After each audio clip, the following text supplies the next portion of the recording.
the Charity Commission requirements in the UK, just to make sure that when monies are transferred and the use of bank accounts and things like that is effectively utilised. So there are rules governing the use of money? Absolutely, and how it should be used. Absolutely. And it's a very difficult situation when the majority of the trustees for the charity are not based in this country, but actually the staff are doing a fantastic job. They're really, very enthusiastic, and I've had a wonderful time getting to know them all. We have just touched on what I will say is very important, and that is the funding aspect. Yes. How are charities funded? Charities are funded in a variety of different ways. This particular charity asks for sponsors, so each person will sponsor an individual child. So they will pay a monthly donation to the charity. Now that money then goes into a big pot from which are paid wages, resources, so things like school uniforms and books for the children, pencils, any work, any maintenance which needs doing on the school and things like that.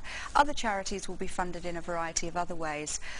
It could be that you can apply for a grant. You can put in a bid for funding from a bigger organisation that has money available to do work, particularly at grassroots level. It could be that you could partner with another charity and pool your resources. There are other ways that people will fundraise. So, for instance, we had a wonderful fundraising evening last night. We had the Jalabab Band come to the school and did a fundraiser which had been organised by the Parents and Teachers Association to raise some money directly by the parents and those supporting the school in the Gambia. So there are a variety of different mechanisms, but it's hugely important when you are actually choosing to sponsor a child. For instance, I've decided to sponsor a young boy in grade 1, and I know that is not just a commitment for a few months or a year. That is a commitment to him and to his family for the rest of his education, because what we don't want is for children to be left without a sponsor because somebody's dropped out. So when people are sponsoring, we ask them to really seriously consider the commitment that they can give. And I'm thoroughly looking forward to watching Omar and seeing how he progresses as he goes through his school life. You just mentioned that last night you had a fundraiser of which the parents and the school came together. Yes. and hosted it. What is the relationship between the parents of the children sponsored and the charity organisation? There's a fantastic relationship, actually, I have to say. Both both the staff and the teacher and the parents work very closely together. So the Parent-Teacher Association forms part of the senior management sort of subcommittees to ensure that the parents are directly involved in the school and in the decisions which are made about the school. So as well as raising funds, they also give their advice and their opinions to the school management team about how it is from their perspective as a parent. In respect of how they get on with the UK charity, I've not seen any issues myself, I have to say. Actually, the parents are quite often very thankful that someone else has decided that they would like to take an interest in their child and to provide some help towards their education. The parents also provide some financial provision for their education, so it's a joint affair, it's a partnership. When trustees or donors back in England or wherever in the world who sponsor or send funds to the school see the parents and the organization get that close relationship, absolutely, does it provide for a room for more of an advantage for the charity? Absolutely. I mean, without a doubt, as a sponsor myself, I have been absolutely thrilled to get to know my sponsor child personally and to get to know his family. I've really enjoyed getting to know the other members of the family, and they have been incredibly hospitable to me, sort of inviting me for dinner and asking me into their home to spend time with them. I've really enjoyed that part of it. It's about making a human connection. It's not a business transaction. It's a young child's life, and it's their opportunity to have education. And so actually it's hugely important to build those relationships and really work at it as a partnership. So I think it's a fantastic opportunity. Sponsors enjoy the opportunity. They like to see how their child is developing, and so a couple of times a year, people from the UK who sponsor children over in the Gambia will come and visit to see their child, to have a wonderful time in this beautiful country, and to meet the parents again and see how the school is getting along. So it creates very much a human relationship rather than simply being a donation or, you know, as what might seem, a business transaction. So that personal connection is incredibly important. What is the level of gratification when you sponsor a child? And you see that the child is doing well? Oh, just huge, absolutely enormous. I feel so proud when the child that I'm sponsoring succeeds. I feel incredibly proud. When he's worried, I feel worried. When he feels challenged, I want to see how I can help him to overcome whatever challenge it is. It's a really personal relationship, and it's one that I'm very excited about having. It's like having an adopted child, really.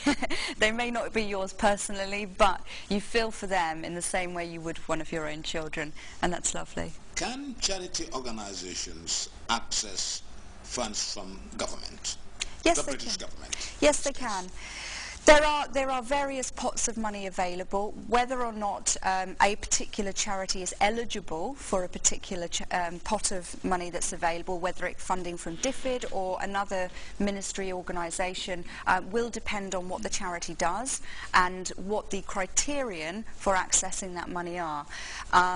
I'm not aware that there is any specific funding available from the British government which would cover this situation, but certainly there are other areas, particularly in the areas of health and women's empowerment, gender empowerment, where there is money available through DFID and the programs that it runs for other NGOs to approach them and ask to partner on particular projects. You have just come to the Gambia. This is your first time to the Gambia. It is, yes, that's right. And when you came, that's the time you sponsor a child. Mm-hmm. You just walk into the school, yep, see a child, and say, "That's the one." No, I'd been working there. Well, as I said, I'm here to do this consultancy work, and it hadn't actually been part of my plan originally to come and sponsor a child, but part of the work that I've been doing, I've been particularly working with grade 1, helping them with their singing and their English because it's good fun, really. And so I'd got to know all the children in the class, and the more I got to know them as a group, the more I realised that the last thing I want is for one of those children to get to the end of their grade 1 and not have a sponsor to continue supporting them through. Now, there are a number of children still without a sponsor, and I felt that it was a commitment that I would like to make because they are just a fabulous, fabulous group of kids. I particularly chose the little boy that I've selected because I was so impressed with his attitude and his work ethic. He really works hard. He's always the first to volunteer and to help. He goes home and he does extra study, and he's been really just very good fun. They're all fabulous children, and I wouldn't hesitate to sponsor any of them, but unfortunately I can only manage one.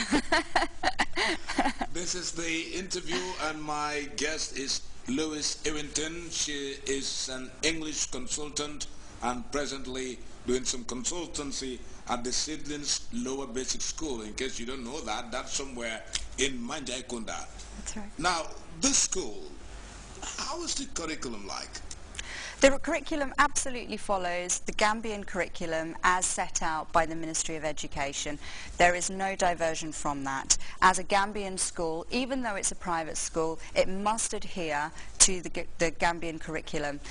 One of the difficulties that as a private school they have faced is that it's very difficult to get hold of textbooks.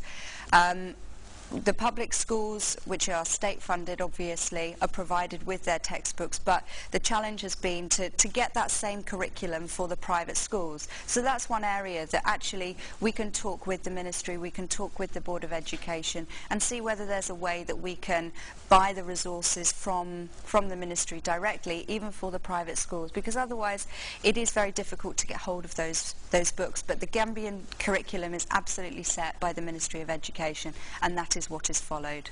Books are the problem. Books are one problem. What are you doing to make sure that you meet the Minister of...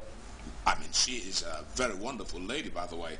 Her name is Fatul Amin Fai, very strong, very much in the limelight. She wants to see that her ministry achieves the best. Yes. She wants our ministry to be the best of all ministries in the Gambia. I wish her well, but it's very easy for me to call her and say, well, Seedlings for Christ, they have a problem with getting the books. That would be fabulous.